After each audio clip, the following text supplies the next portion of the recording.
Olá, bom dia, boa tarde, boa noite, tudo bom? Meu nome é Fernando Silva, do canal Livre Bala Laica, Bala espaço Laica, com C, tá? É o seguinte, ó, muita gente, eu inclusive, não temos tempo de ler jornal, né?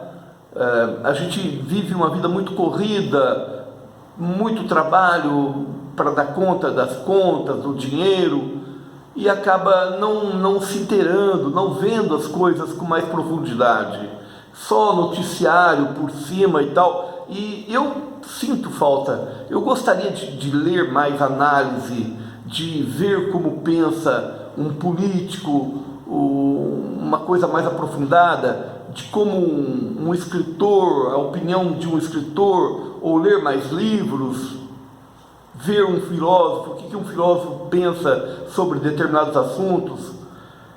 Então eu mesmo tento comprar jornal, eu compro jornal de vez em quando, não dá tempo de ler tudo.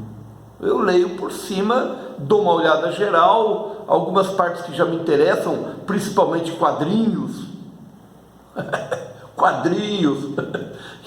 e algumas coisas específicas, alguns jornalistas, alguns críticos, crítico de cinema, crítico político, Jânio de Freitas, por exemplo, na Folha de São Paulo, que eu gosto muito, e alguns dropzinhos, algumas opiniões.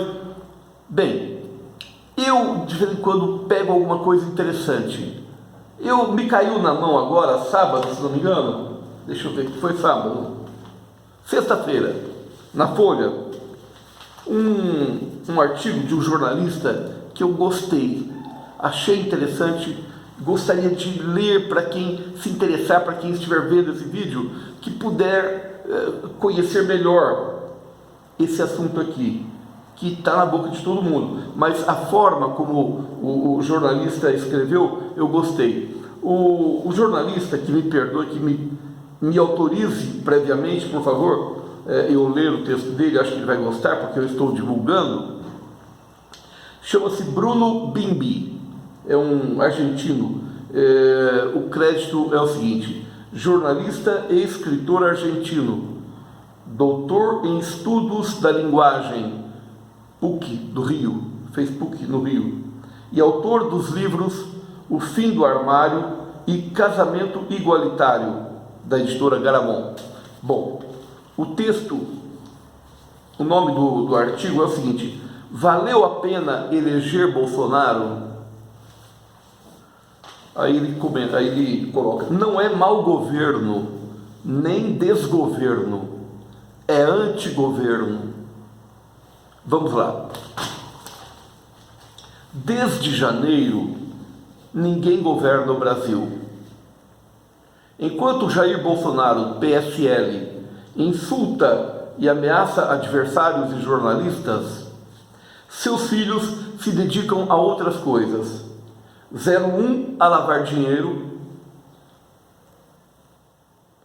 01 a lavar dinheiro da milícia, 02 a difamar pessoas com fake news e 03 a explicar que ter fritado hambúrguer nos Estados Unidos o habilita a ser embaixador.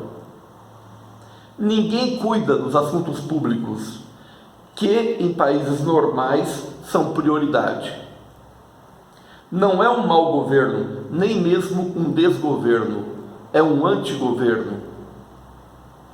A função do ministro da Educação é destruí-la, cortando bolsas de pós-graduação e pesquisa, asfixiando as universidades e incentivando a caça às bruxas contra o comunismo imaginário e a inexistente ideologia de gênero nas escolas.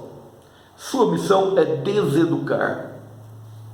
Enquanto isso, o presidente e seu guru terraplanista negam o conhecimento científico e reescrevem a história.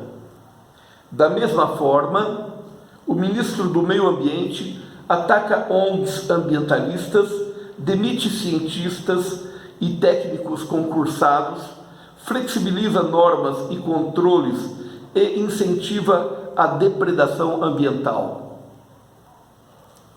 Há também uma ministra da família que odeia as famílias não aceitas por sua igreja.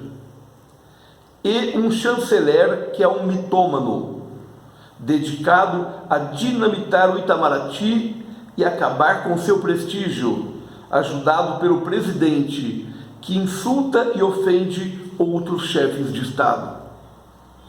E o que dizer da política cultural, que consiste em desmontar os programas de incentivo à cultura?